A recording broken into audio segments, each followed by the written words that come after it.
Well, today is Wednesday, October 20th. I'm Kim, and I'm the founder of Expat Mama. It's a program that educates and coaches people about what it's like to be an expat. That's someone who's moved from their country to another. We share international stories of all kinds to provide various perspectives from different countries. Today, I'm featuring Leandro Prada from Buenos Aires, Argentina. He's actually my co-pilot on this Expat Mama podcast and YouTube channel. He's kind of an IT expert, among other things, kind of a jack of all trades. I actually think we've known each other from like 2004, right, Leandro? Something like that. Yeah, hi, Kim. Something like that. It's been a while, yeah. So how are you doing today? Yeah, I'm doing well, thank you. Yeah, it's an exciting project. I like to be a part of this. Yeah. I share the will to help others in their journey outside of their countries. And that's what it takes. It takes a little bit of passion and you know, and I have the passion, but I don't have the know-how. It needs to come on. So can you see me okay and hear me okay? Yeah. Can you see me good? Do I show up? Yeah. Let's go ahead and dive in. I'd love to know, our audience would love to know a little bit about yourself and what your profession is. Yeah, it's kind of interesting. You already gave an intro. I'm at the university. I studied English, Spanish, sworn translation, and I did that for about 20 years. But it was always my side job. I worked in a construction company for 15 years, and but about I think it was 2016. I was fired from that construction company, and I saw myself in a crossroad in life, and I said, okay, what do I do now? Do I try to find a similar job, or do I do something else? And my wife saw that I love programming, and she encouraged me to take a programming course. And it was interesting how at that time I was angry at the beginning when they fired me, because I was there for 15 years, you know, and I thought I'm going to retire in this company. And my father worked in this company all his life, from the beginning of his work life until he died. So it was like a part of the family and everything, that company. And when I was fired, I was angry mostly.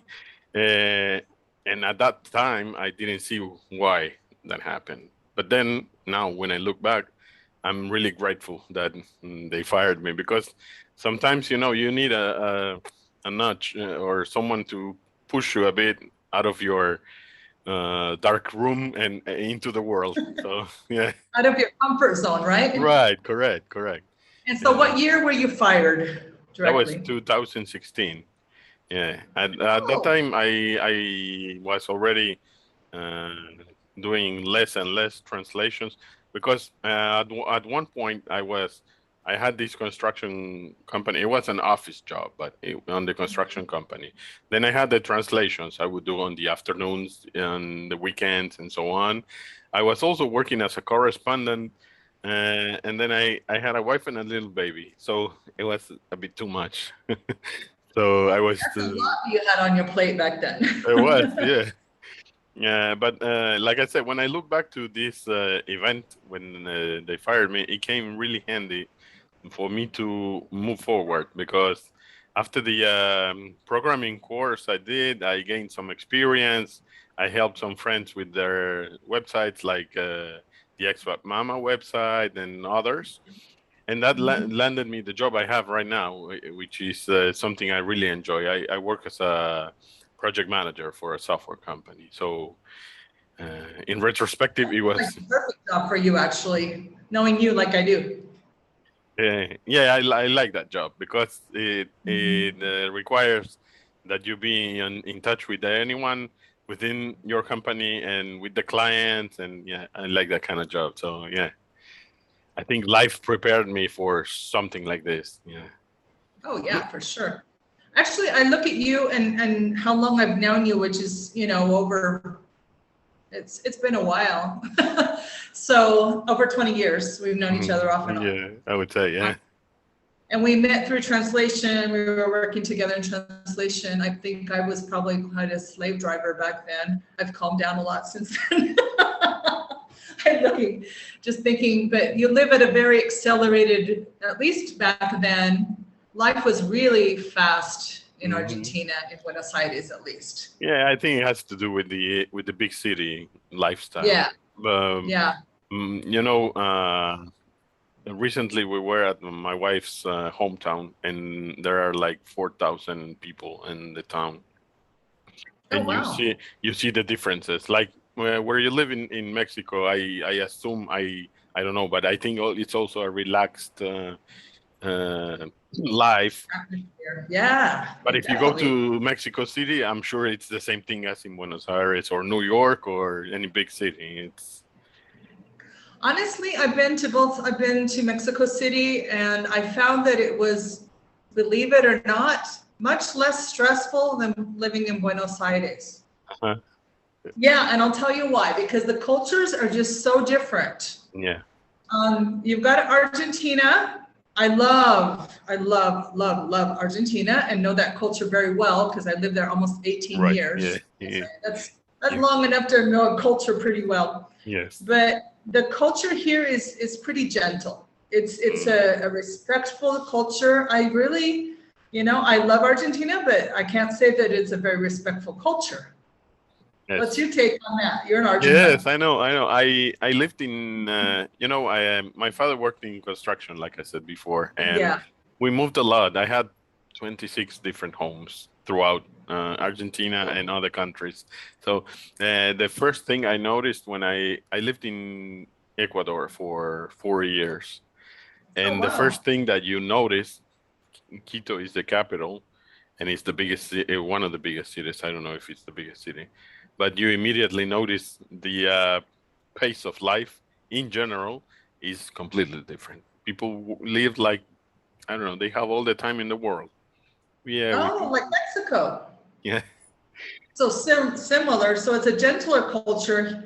It seems like Argentina is like, it's like Italy in that, and it's just like this big race and everybody's trying to get to the front and they're pushing each other around. In Argentina, you hear people yelling at each other in the street, boludo, you hear that all the time. I think, idiot kind of thing. I think that's in Buenos Aires because I'm from a small city. It's like 100 kilometers from Buenos Aires. And it's called Campana. And my growing up there was completely different. I would grab my bike and, I don't know, go to the port. It was completely different. So I think it has to do with with what you say about the Italian immigration and so on, but they all stayed here in the city. So you have like 1/3 of the entire country population, one on top of each other in the city. In other parts of Argentina, I think people are not like this. We had an opportunity to visit Salta and Jujuy, which is in the northwest, and you can feel the influence of because people there, they have Inca and Aymara descendants. And they live different. They live different. They are nice. They are kind. Here in Buenos Aires, I'm so glad you brought that up because honestly, there's a big difference between Buenos Aires and the rest of Argentina. Huge difference. Yes. Yeah. Yeah, I noticed. City. It is. Yeah. If you go to like I don't know, the second or third largest city here in Argentina, like Cordoba, and they don't live the same hectic pace. They close the stores like from 1 to 4 p.m. They go to siesta, nap time, and then they open up later. They have a different pace. Yeah, it is. Yeah, the very first time I came to Argentina was in 1992. It was a religious mission back then. I'm not part of that organization anymore. Yeah. But I went straight to Los Toldos. Do you know where that is? Yeah, I know. It's in Buenos Aires. Evita's town. It's Evita's hometown. So, and I arrived on July 1st, and I had no idea that it would be that cold in South America. I knew nothing. Right. And I spent the coldest night of my life in that town. They had no heating. So cold. I put on everything. I arrived there really late at night. I don't even know how in the world I got there because my Spanish was so bad at that time. It was pretty much non-existent. I could speak a little bit, and then I would say like, voy a poner mis calcetines, and they say like, it's not calcetines, it's medias, you know, so the words were different. Yeah. Yeah, that's one of the hindrances. If you learn Spanish somewhere else and you come here, half of the words are of no use. Well, I had studied intensive Argentine Spanish for 2 months before the church, you know. Before coming here. They prepared us that it wasn't enough. It wasn't enough for when we actually got there, and I was terrified. And everybody has to go through that experience, you know, to when they go into a new culture and a new language. So yeah, it's kind of difficult, especially if you do it as a grown-up. For me, like I said, I moved a lot, so I got used to this. I don't know, every year or maybe less than a year. Show up somewhere else and meet different people and sometimes even different cultures. So for me, it was more of a natural thing because change was the normal for me. So it was imminent. Change for you was imminent. So how come you guys moved around to so many different countries all your life? Yeah, my father worked in construction, civil works.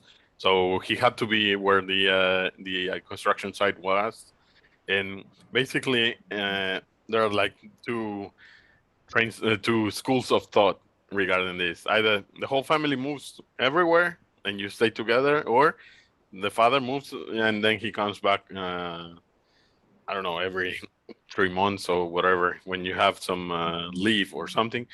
But in that way, the family becomes separate. I don't know how to say it, atomized, and so the father becomes this figure that shows up and brings a nice toy every now and then, and is not present. So, and my family, my parents decided that was not the best one, so we moved around. We had a similar upbringing. We've never talked about this. My dad was military, but we just didn't move internationally. So you really got, but we did move about as many times as you're mentioning, from state to state, but it was within the US. But it was the same thing. I really liked it. I personally liked the change. My siblings didn't. You know, right. They would rather be in one town. Yeah, it has to do with the personality, right? What's that? No, sorry, I cut you off. It has to do with the personality. It's the same family and the same upbringing, but one liked it and the other one didn't, right? Yeah, amazing how siblings can be so different, you know? So I took some notes here. For example, I want to ask you some very pointed questions here. Okay, let's talk about, for example, we talked about some differences within Argentina. Let's, for example, you put here, I asked you the question, what's it like there in Buenos Aires? What's it really like there? What are the main cultures? What are the main influences there? Yeah, Argentina had a mainstream of immigrants in the 20th century, mostly Spaniards and Italians. And in Buenos Aires, most of them stayed here. There are other currents of immigrants who came to Argentina, mostly at the end of the 19th century and beginning and up to the Second World War in the 20th century. And those were coming mostly from Europe. The ones that came from Eastern Europe, Germany, and places like that, they didn't stay in the city. They moved to the country. They came here to work and they got to work. Some of the others came here looking for bread and they stayed in the city. So I think that we have, like, for instance, my great grandparents, all of them are from Europe. I have Italian, French, Spaniard, German, one which we don't know where he came from because they didn't understand the name, and that's it. Yeah, because that it's interesting. When he came here, I think it was the beginning of the 20th century, and his last name was something like Boykovich or something like that. And they didn't have a lot of patience with the immigrants, so they wrote whatever they heard. So my mother's last name is Boy, Boy. The rest they cut off, and we don't know what his name was. Boy. Yeah. Oh, that's interesting. It is interesting. Yeah, my uncle, for instance, when he tried to open up Facebook, they said no, you have to put your last name, no, not a normal word. Boy is a normal word. It's not a name. And he said, okay, Not a last name, right? I'll send you my document.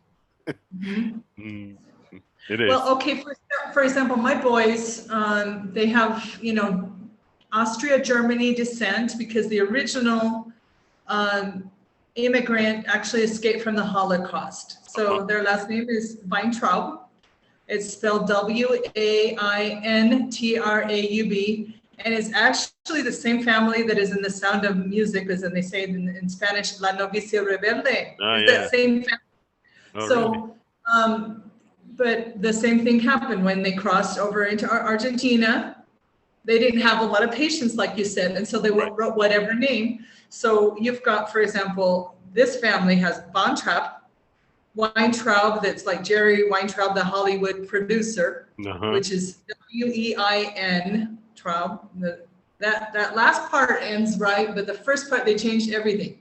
So that happened a lot with a lot of last names, right? Right, especially with the languages that don't have Latin characters. So the transliteration can be CH, CS, CZ, depending on what they thought or felt like. Yeah. So yeah, there were just too many people coming through all at once, and they just had to register all of them. Right. And the same thing happened in the U.S. too. They changed a lot of names there, not just in Argentina. Yeah. And some people even changed their names. I know a story from a Croatian acquaintance, and her last name did not coincide with her great-grandparent, because the grandfather, when he escaped, he went to a concentration camp, changed his name. I'm not this person. And then when she wanted to get the nationality, she presented all the paperwork, and she said, no, but the last name is different. No, but my grandfather had to do this because his life was at risk. And then she had to go to court and prove that actually her grandfather before had one name and then thought of something else. What a pain. Yeah, it is. And I'll tell you, there's nothing like trámites in Argentina.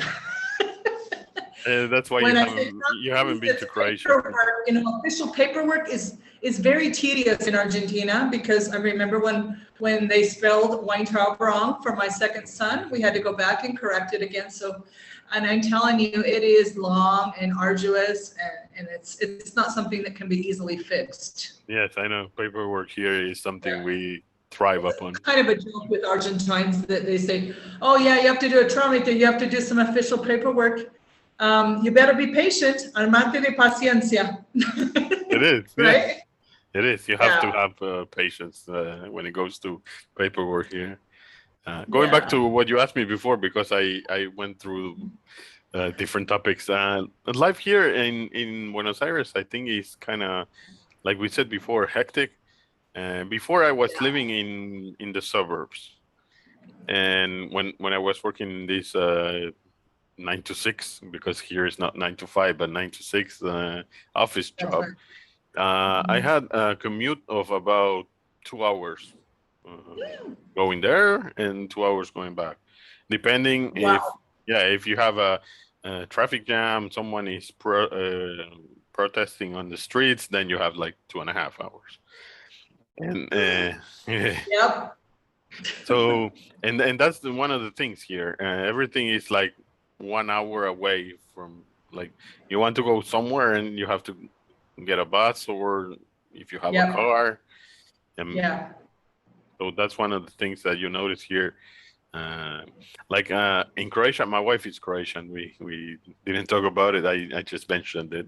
Oh, I've got lots of questions about that. Yeah. But in Croatia, for instance, in my wife's town, or if you go to the nearest city, if you do 1 hour, you went through, I don't know, 10 towns and 2 cities. And here you go 1 hour and you didn't leave the neighborhood sometimes. It's so true. I think when President Bill Clinton came to Argentina, the only time he ever came, I think he never wanted to come back. He says, "I've never seen traffic so bad." He was complaining. He's like, "This is unbelievable." It was just moving at even if it was even moving at a snail's pace, So I know. I once was talking to a cab driver from New York, and she told me, "I've never seen worse traffic than Buenos Aires." And I said, "And New York is pretty bad, but at least it has rules somehow. Here, that says a lot. No rules." Yeah, I know. That's a lot. Yeah. So it's very fast. Well, it's very hectic, fast-paced in the human sense, but the traffic moves slow. So, okay. So you also mentioned here, for example, the society is fairly open and there's a lot of respect and tolerance for others, especially the LGBTQ community. Yes, Can you elaborate on that? Yes, I've seen that here in Buenos Aires, people are really open. You have gay marriage, and people are really supportive, and you can be yourself.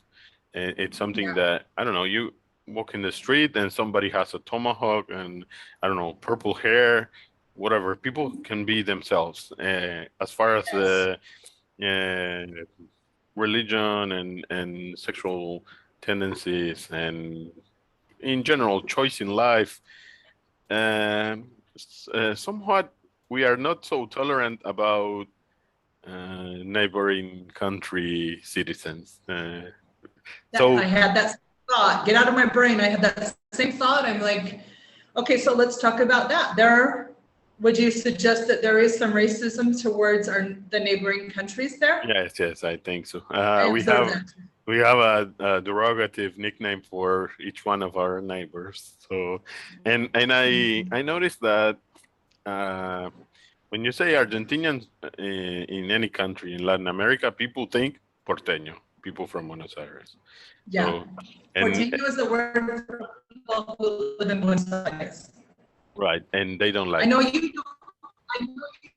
don't, but our audience doesn't necessarily know that. So. Yeah. So and. You still here? Okay. Yeah. So can you hear me good? I can hear you just fine. All right. Yeah. Like we said, people from Buenos Aires, it's like in the States, people from New York.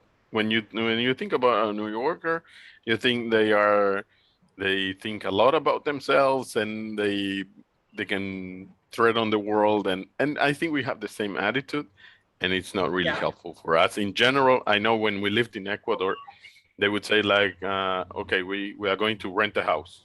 Oh, okay, we like it, we want to sign the contract. Are you from Uruguay? No, we're Argentinians. Oh no, then I cannot sign the contract. Why? Yeah, because the last person I had, he was a football player or soccer player, however you want to say it, from Argentina, and he broke my home, and they had parties, and so it's always like that. The bad examples, the bad apples, and then we have to pay for it, all of us. So even people who are not from Buenos Aires.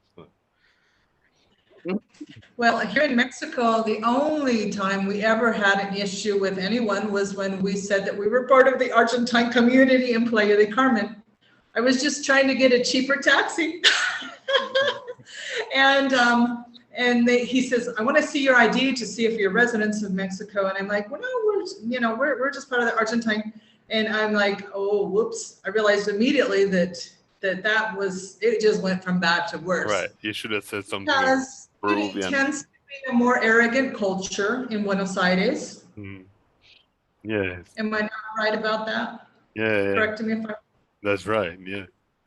It rubs other Latinos wrong and in the world. So, and I think when I spent so much time, I became that way too. You become the product of the environment. Okay, let's move on to a different thing. This is what I'm interested in. Of course, I'm a hopeless romantic. So let's go into your family history. So your The favorite love movie story is of Sleepless in Seattle, right? What's that? Your favorite movie is Sleepless in Seattle. How did you know? Well, I don't know. actually, Somewhere in Time tops that, but along those same lines. All right. Somewhere in Time is my favorite movie. But Similar yes, romantic. topic, right? Yeah, I like that I'm kind a of girl. movie. I like those kind of movies. Yeah. Well, good. I'm glad we can share. I never have anything in common with any men, especially my sons, when it comes to choosing a movie. So let's get into this. Let's get into the love story. We're going to talk about an international love story between two countries. I want details. When I was about 16, I would say 15, 16, I told myself I'm going to write a book about Croatia. I didn't know anything about Croatia. I just heard Croatia and I said, I'm going to write a book about Croatia. Yeah. And then I wasn't going to school back then. I was just studying and taking the exams at the end of the year. So I had a lot of free time. So I will go every day to the public library and read about Croatia. Now let me stop. Why Croatia? What was the interest there? What got you all excited about Croatia? No idea. I don't know. You don't know. Something. No, something, Okay. yeah. Maybe that great-grandfather was from Croatia. Okay. The one we don't know the name. And then that stayed dormant on the back of my mind somewhere.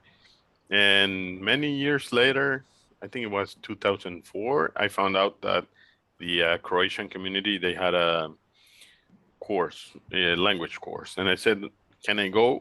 Oh. I'm not Croatian. I don't have any Croatian accent. I don't know how you say it. Right. But they said, yeah, sure, no problem. It's open to the community. And I started learning Croatian. 4 years after that, I met my current wife. And we started talking. We met on Facebook. She was in Croatia, I was in Argentina. We started talking.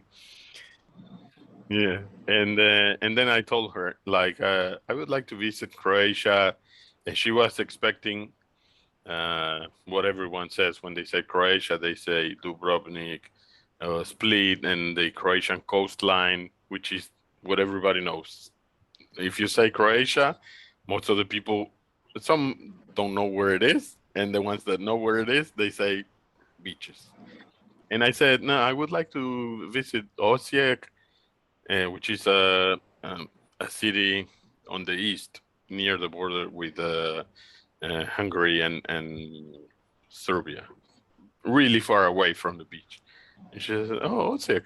That's like shocking because I didn't say anything about the beach. And she said, nah, I'm in Osijek. I'm studying in the university there. You should come if you really want to see the place. And I said, okay. And I went. And I saw all the places I wanted to see. And then we met briefly. And that was in 2008. And then we had a long distance relationship for 4 years. Wow. So like I would go there like 2 weeks, 3 tops because of my vacation at work. And then she was studying university. So she would come to Buenos Aires for like 2-3 months. And that was that. For 4 years, we had that type of relationship.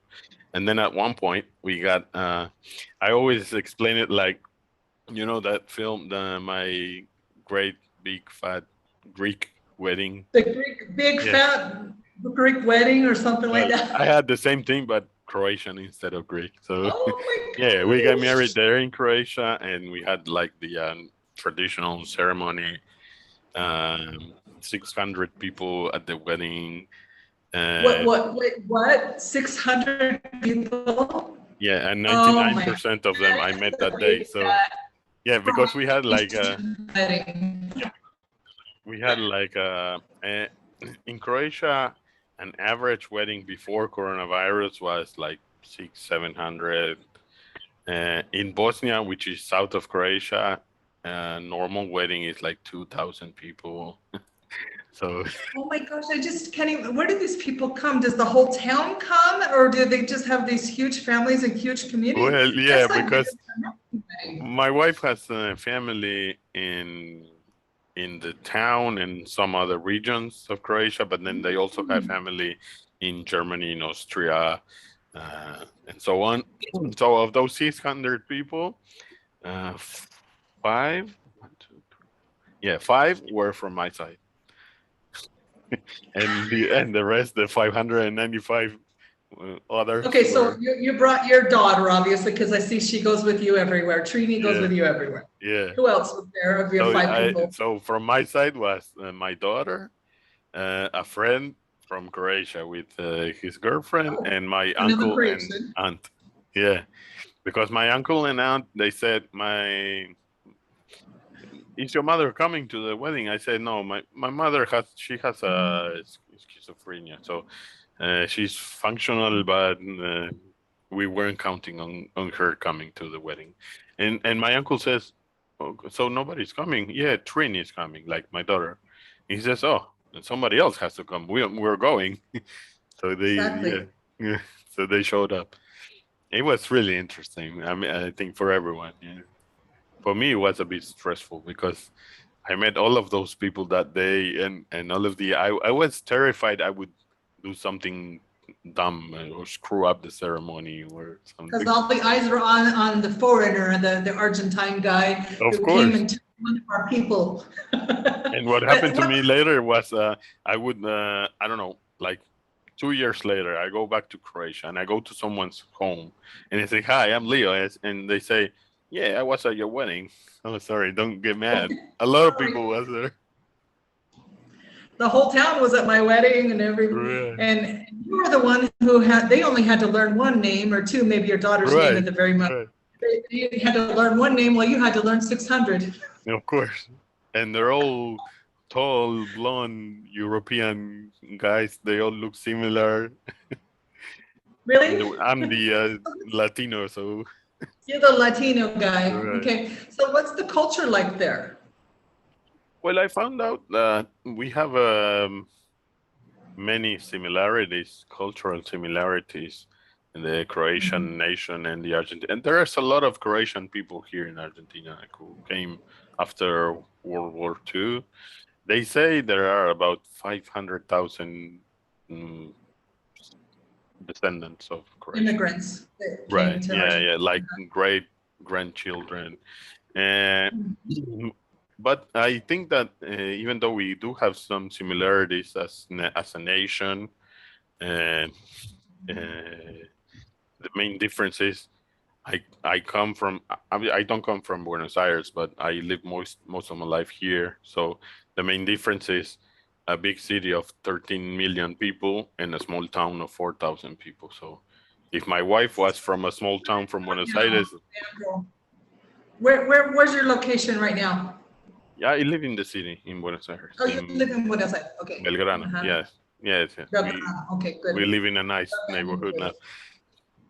Mhm. And we don't have a 2-hour commute anymore because I work from home. So it's like a 2-minute commute. That's awesome. Yeah. So I think that the main differences are those, like small village life and big city life. But in values, I see that we are similar. Although I've noticed that, for instance, Croatians are, I would say 98% of the people are Catholics. And they are Catholics. They go to church. They celebrate Easter. In Argentina, everyone is a Catholic, but no one is a Catholic. Yeah, when you ask them, did you go to mass? Nobody goes. Right, nobody goes to mass, or I don't know. Yeah. In Croatia, for instance, they celebrate some of the Christian festivities, which in Argentina they have no meaning. Like I don't know, Corpus Christi. If it's not a holiday here, nobody knows about it. So If they don't have the day off, they don't know about it. And even if they do have the day off, some people don't know. Like 8th of December is the Ascension of Mary, I think. Something about the Virgin or something like that, right? yes. I don't remember. You see, I'm a Catholic and I don't remember. See? And I know it's you don't work that day, but yeah, shame on me. So yeah, I noticed that that's one of the things. And the thing is that since I speak the language, I believe that opened up different doors for me. People look at me differently because I'm not just the foreigner who came to marry my daughter. I'm the foreigner who speaks Croatian. So it's kind of Well, different. let's talk about that for a minute. I mean, you know, how important do you think it is when you go to another country to learn the language? I think it's really important. Yeah. My mother-in-law, she's Croatian, but she works in Austria. And before going to Austria to work, she learned German. And there are other people from Croatia who work in Austria and they don't know German. And it makes a very big difference in everyday life, in all aspects of life. If you go to the store, you can talk about the weather, you can have a normal conversation. If you don't know the language, you're really limited, and then you're bound to, I don't know, socialize with people from your country only, or people who speak your language only, and yeah, I think it limits you.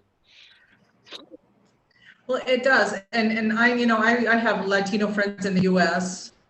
I have a friend who's from South America, and she never learned English really, and it's really too bad because and she's very shy.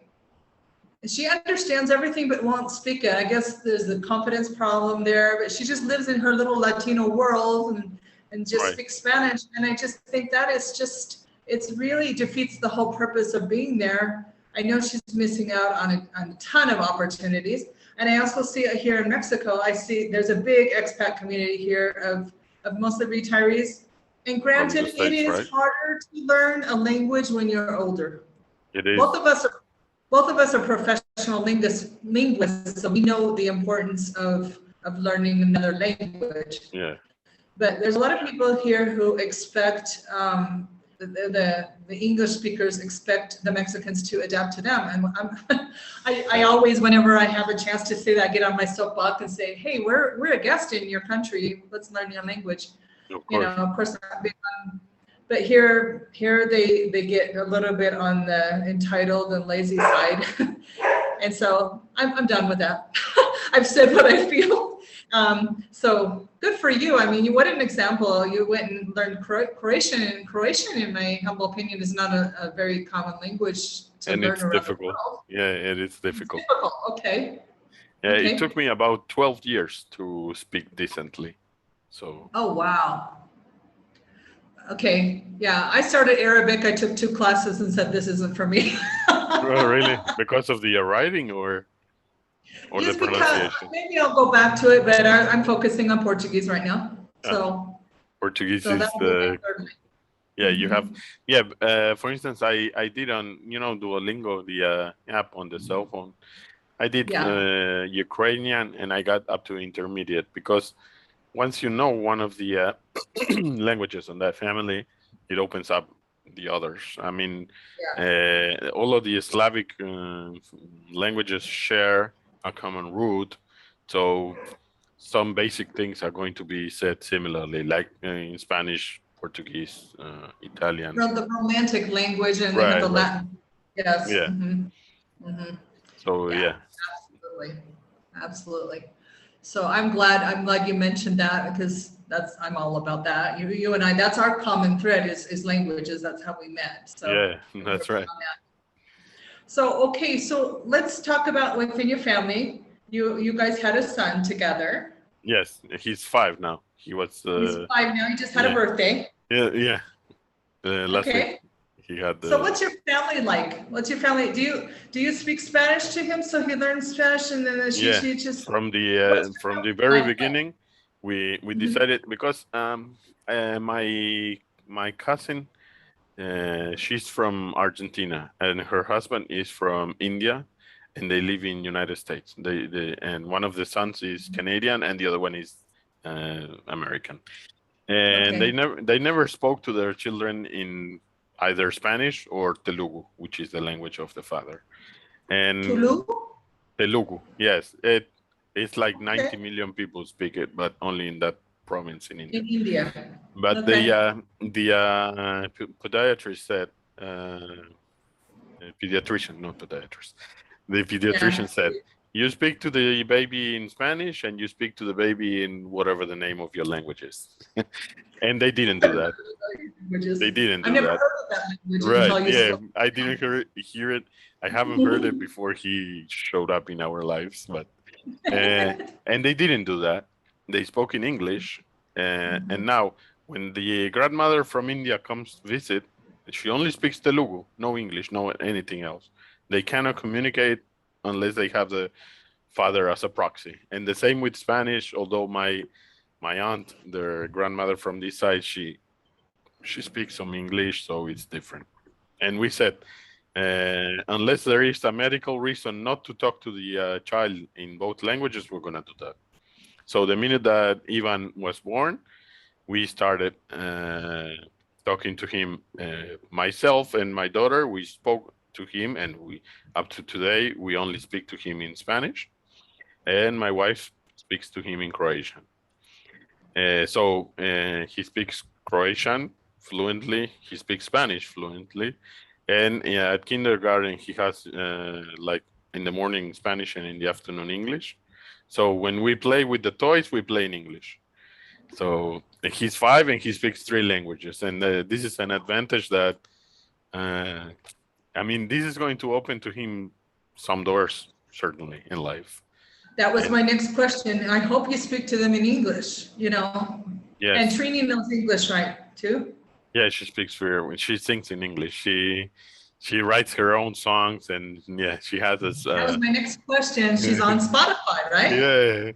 Yeah, she's everywhere because she. One day we were at home, and she was 14 at the time, I think, and she said, "I wrote a song." I said, "Okay." Like I thought she wrote some like a poem or. No. I made a song, she said. So she wrote the lyrics. She played the music. She recorded it, and she said, here's the song." And then she also found the company to distribute it. So it's in Spotify and in whatever it's called, the Apple one, and Apple Music. in YouTube, in everywhere. And she did it all by Wow. herself. Yeah, I was really I impressed. listened to her music, and I'm going to put a plug in that it's pretty awesome. So what we can do at the end is also put a link to her music. Why not? Thanks. Yeah, we're Yeah, going to put in the link to everything. Yeah. So yeah, This is- sometimes she talks to him in English, but she's Ivan says, "Oh, don't talk to me in English." Like he's used for Trini and myself to talk to him in Spanish. Yeah, Oh, but that's so I think that was really good because he went to Croatia, I think like 4 times now, to visit the grandparents. And if he didn't speak Croatian, if Josipa hadn't spoken Croatian, Josipa is my wife's name. If she hadn't spoken Croatian to him from the beginning, then he would go to Croatia and they would communicate somehow. But now they have a really tight bond because of the that's awesome. there's no language barrier. Yeah. Josipa is your wife's name, right? Josipa? Did I Josipa. pronounce it right? What is it? The J is like a Y, so it's Josipa. Josipa. Okay, Josipa. Yeah. Yeah, it's a very exotic name, and of course I was going to slaughter it and not get it right. It means How's she Josephine. adapted? How's her adaptation been to Argentina? Really rough, I think. Okay. Yeah. In the What's beginning. going on there? Yeah. Now we live in a nice neighborhood and the apartment is okay and we live a normal life. I don't know, between inverted quotes. But when she came, she was used to this small village life, go to nature, and I don't know, any given weekend you go to, they have a plum orchard, and you go there and you make some, I don't know, cook something there and spend the afternoon in the woods. And when she came here, we Nice. were living in the outskirts of Buenos Aires in San Martin, which is a really rough neighborhood, in Yeah. a 30 square meter apartment, no balcony. So that was really, and we lived there for a while. So I always say she must really love me to There's endure no all of doubt that. that she loves you. You fell in the picture. She looks at you with so much love. Honestly, Now, you can you can always tell smile at she's. the pictures, but this shows that, right? Yeah, you can always fake it in the pictures, but not in real life. Yeah. So, but what? Okay, so besides the city, there must be cultural differences that are going on there. Yeah, some things like regarding food, for instance, like one day she made soup, and Trini and I looked at her and we said, "It's summer. Why are you cooking soup?" In Croatia, they eat soup with every meal because it's like for us bread. If there's no bread, there's no Oh, meal. Yeah, it's a so staple. yeah, Soup with every meal. but it's I know that in Ecuador, for instance, they also have soup with every meal. I think it's something which we don't use here at all. So especially if it's summer, we don't eat soup. We don't eat, and you know Yeah. the Argentinian way of cooking is not really sophisticated. It's a piece of meat and maybe a salad or some French fries. I don't know. It's really not elaborate. And It's in a lot of Croatia, carbs. yeah, yeah, that too. In Croatia, they also Yeah. they feel like a wholehearted meal has to be something that you eat with a spoon, either a soup or something more concise, but always with a spoon.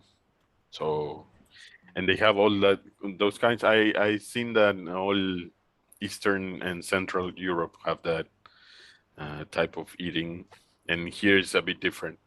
So yeah, but whenever she wants to cook something, she cooks, and we eat it. Sometimes we make faces, like not because it's not tasty, because it's always really tasty. But you know this thing we have with the temperature, and Let's talk about that. Okay, so most of our people, most of the people that will be watching this, I can only imagine they're from North America. So a lot of people don't have any idea that Argentina is part of the Southern Hemisphere. So when we're having Christmas and it's snowing up where I'm from Utah, what's it like there in December, January, February in Argentina? that was one of the things that my wife will never get used to. One Christmas in Croatia, you have also white Christmas. Most of the Christmas Yeah, now, because of the weather change, some Christmas are not snowy but still really cold. yeah. Uh, and then I remember one Christmas we went to my grandmother's home, and it was like 12, 15 people in a small living room with a just a fan on the ceiling, and the temperature was 53 Celsius. So that's like 120 Fahrenheit. I don't know. In Argentina. Yes, in Buenos Aires. Oh my gosh. So it was harsh. Yeah.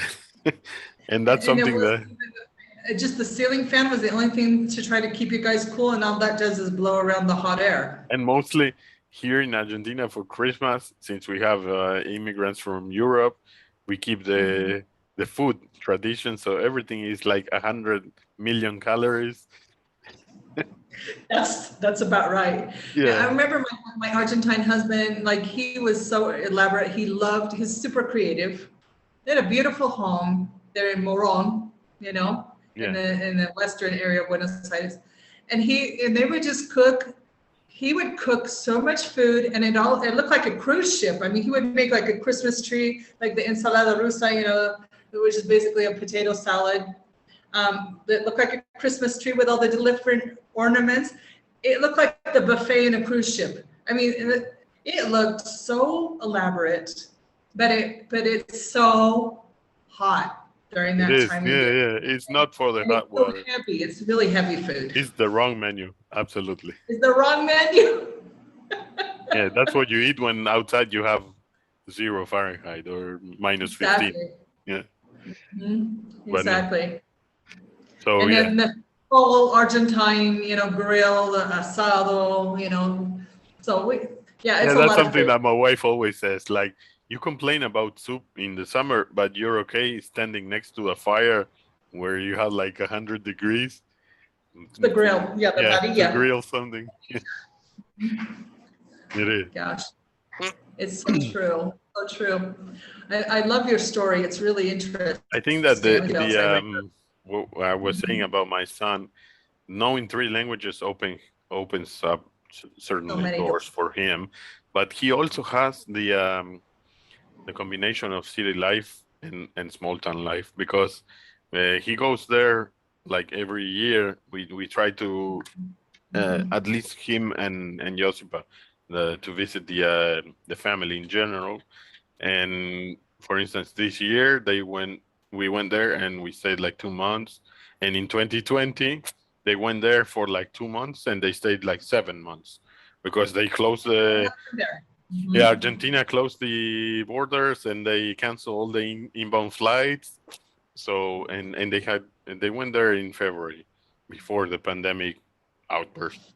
And because Josipa had stopped working where she was working, and I said, I think the wisest is if you go visit your parents and then you look for another job when you come back, because that way you don't have the added stress.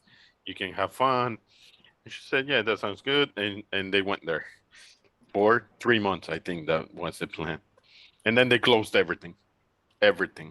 Argentina closed the borders, and we had one of the longest lockdowns in the world for 250 days, something like that. The So great majority of the year, basically. right, 2020 we were apart. Josip and Ivan were in Croatia, and Trini was with me here, because when they spoke about lockdown in the news, Trini was with me. She's from the first marriage, so she lives Right. a couple of days here, a couple of days there. And I said, Trini, they're gonna close everything down. You want to stay here? You want to go with the mother? But think about it, because you're not gonna be able to go there or come here for 1-2 months. We don't know. So she stayed with me. So yeah, we watched The Office from beginning to end 2 times.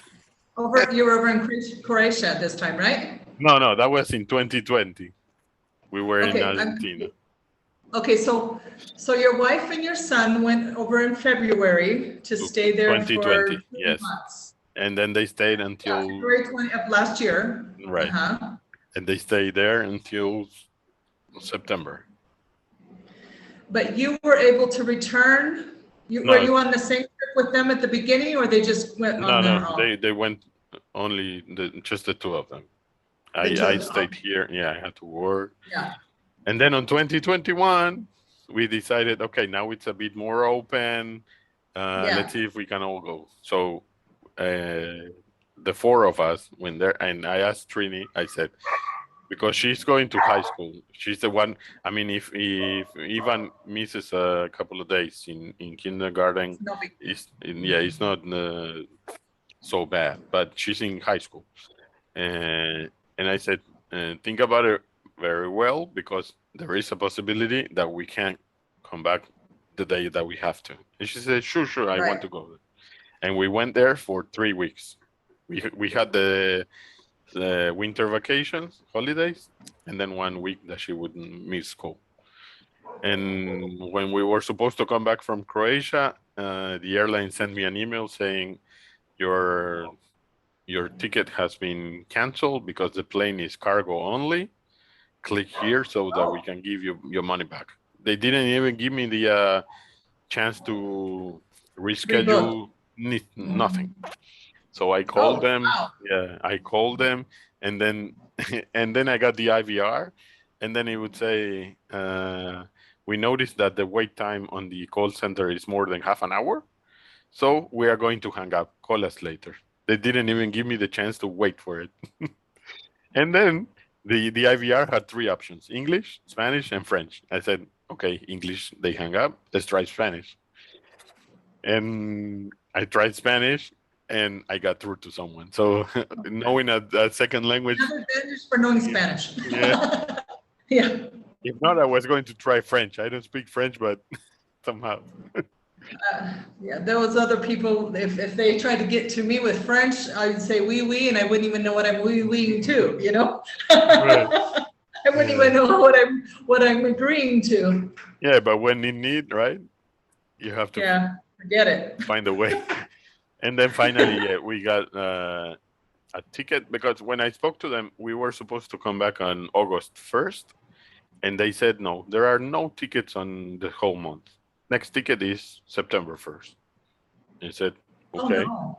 give me that. I mean, if that's the only choice, give me that. I don't want the money. I want some other ticket.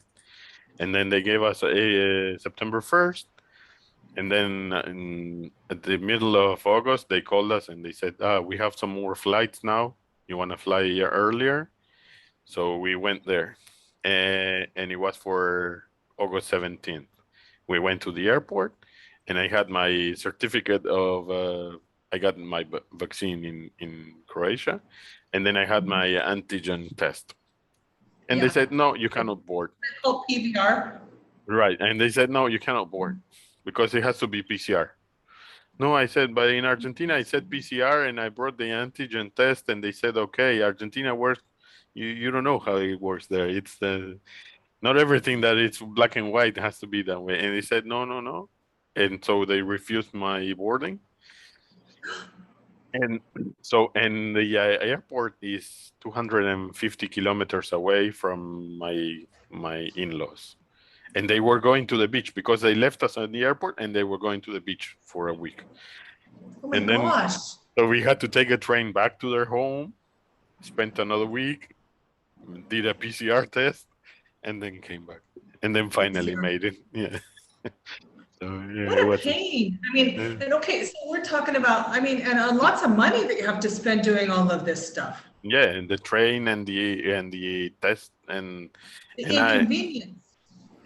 I filed a claim with the airline, and they said, no, we canceled the flight because of your country's regulations. So sorry, and they didn't give me any money or anything. So pretty much in Argentina, they would say jodete. That Right. would be what's the translation for that? You know, deal with it. Yeah. Deal with it, basically Right. in English. So, wow, and what's going on with your job this whole time? Are you working remotely? I work for a company which is based in the United States, and it has offices in Belarus, Ukraine, and Argentina. My boss is in Belarus, and most of our clients are in the States. So for my boss, it makes no difference if I'm here in Mars or whatever, as long as I have internet connection Mars. and I show up to the meetings with the customer and with the internal team, it makes no difference. So I work from Croatia. Okay, so you were working remotely at that point, like most of the world had gone remotely. That's awesome. Right. Okay. Yeah, Thank goodness. my current job is 100% remote. There is no office in Argentina. There's like 50 or 60 people here. It's a 400 people company, but here we don't have any offices, so everyone is remote. So you mentioned recently that you're so glad, so thankful to be working remotely now. Yeah, It makes a big difference. I remember you used to go back and forth between the office in Argentina. Mm-hmm. Right. Yeah. Before, like the job before this one, we had a 2-day. You could have a home office for twice a week, and I never used it. I was always going to the office because it was like from here it's walking distance, like 7 blocks. Nice. And I had no air conditioning at home at the time, so I would go to the office. Now I have air conditioning, so everything changed. Necessary. Yeah. So yeah, but I realized that this remote working gives me the opportunity to do other stuff. If you're, I don't know, if you're spending 4 hours a day on commute, and then you spend 8 or 9 hours in an office, and then you come home and you have, I don't know, you have to help your children with school sometimes, or play with them, or watch TV or whatever, and then what time is there left? When you work from home, I don't know. Yesterday I was working because I was doing an interview. I'm writing some articles right now, and I was doing an interview with someone, and I was ironing my shirt. Look at you, ironing and doing the interview at the same time. Right, and those are the things that you can do. Awesome. You can be listening to, I don't know, a course or something, and you can be cooking, cleaning, whatever. Right. Multitasking at the same time. You mean to say that you can't bring the iron to the office and be ironing there while you're drinking? I'm just kidding. And you could once. I don't know. You'd probably get fired over that one. Okay, let's talk about, for example, I see here, for example, I asked you the question, what's going on now in Argentina after COVID? I mean, we're still in COVID, obviously, but what's the before and after? What's going on there? Because every country is different. Here they cancel coronavirus. It doesn't exist anymore. We have elections coming, so everything is nice. The government decided that there is no coronavirus, and yeah. I don't know. What do you mean? They canceled COVID. That's ironic, yeah, because we had like 18,000 cases per day. And when the election process started, now we have 400. Nobody dies of coronavirus. You want to give your take on that? Do you want to give your take on what you think's going on with that? I don't know. Or should we just avoid the whole politics altogether and go on to I think that coronavirus pandemic exists, and it is a disease. But some of the governments in the world used it as they saw fit for their convenience. So I don't know what the truth is. It's difficult to know what the truth is. Exactly. The truth will come out later on because now we have a lot more information than before. Right. Okay, I have a few more questions and then okay, let's see. Okay, let's just talk about you. What's in store for you going forward? For example, what are you looking forward to in the future? What's going on with you professionally and personally? I hope to stay in this company, or if it's not this one, some other similar, which provides this flexibility of and working my summer in Croatia or something like that. Because our plan as a family is to move to Croatia eventually. At the beginning, my daughter was young, so I didn't want to force her to choose or to be away from mom or me. Now I have to figure out what to do with my mom's disease, but I think the moving day is getting closer because Argentina seems to be getting worse. It goes from one crisis to the next, but now we're going from bad to worse, it seems like, right? Yeah. So I think it's something we have in the horizon somewhere. But I do enjoy traveling, so I anything that helps me travel somehow, that's always fun for me. I have friends and family in the States, so my plan is also to go visit because I haven't been there for 5 years already. So we'll see. You said you wanted to go to the state of Maine. Right. What's going on? Somebody there, obviously, a friend or somebody. Yeah. I have a friend. The story is when I started on the internet, on the chat channels. This was back in 1996, I think. Yeah. 1996? Yeah, wow. we met there. Her name is Deborah. She died, unfortunately, about 2-3 years ago. Oh. No, more, 2008. No, it's been a while. So we met in '96, and I went to visit, and we became really good friends. She has children of my age, so she was like a second mom sort of thing. Yeah. Yeah, and I Yes. would go there. I would go to Maine every summer in Argentina, which means a lot of snow in Maine at that time. So yeah, Yeah. and So you then like in January yeah, to usually it Maine? was January or beginning of February. So it's a lot of snow. At that Wow. time, Maine is, they say the same thing in Canada. They have like two seasons, like white winter and green winter, and that's it. Yeah. Yeah. Yeah. And it never gets that dry. It's just, yeah, green or white. That's interesting. Okay, I have another question here. Um, okay. Anything else you want to add? And then I'm going to I'm going to ask you how people can get in touch with you and what things that you have to offer that they Yeah. might be interested in getting into contact with you for. If they need translations with the Croatian. So you translate from Croatian to Spanish? Yes, I translated three books actually, because Oh. yeah, I was really interested in the Croatian homeland war, the one in '91 when Mhm. Yugoslavia separated. Uh, and I read a book in Croatian, and I wrote to the author. It was a soldier who wrote what he lived in there.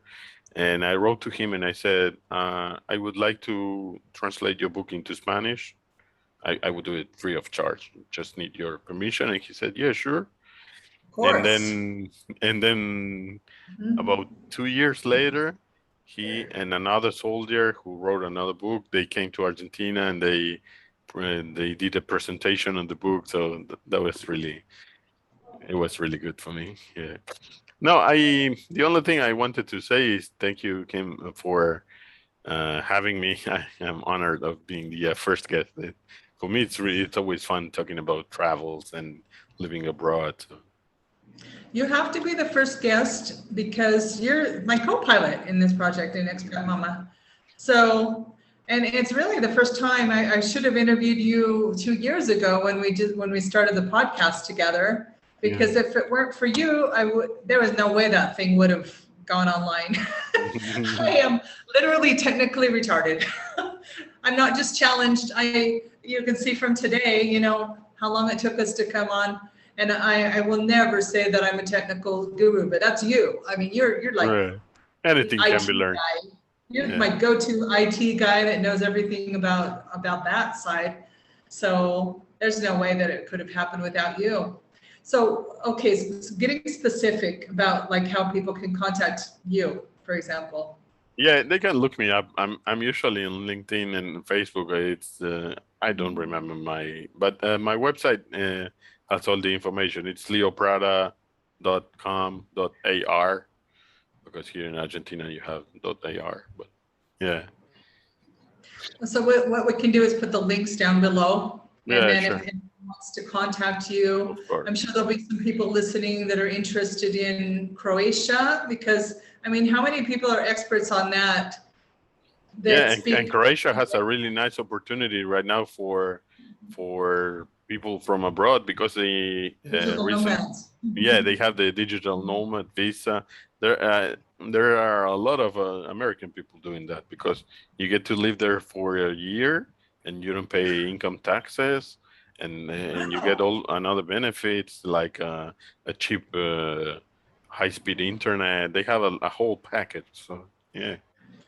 So they're trying to attract digital nomads to, that didn't come out right, digital nomads to Croatia to work there. And obviously it boosts the economy in some Right. way because you're bringing a lot of people that maybe wouldn't visit there, and it will bring tourism to the country, right? Correct. Yeah, because Croatia has Yeah.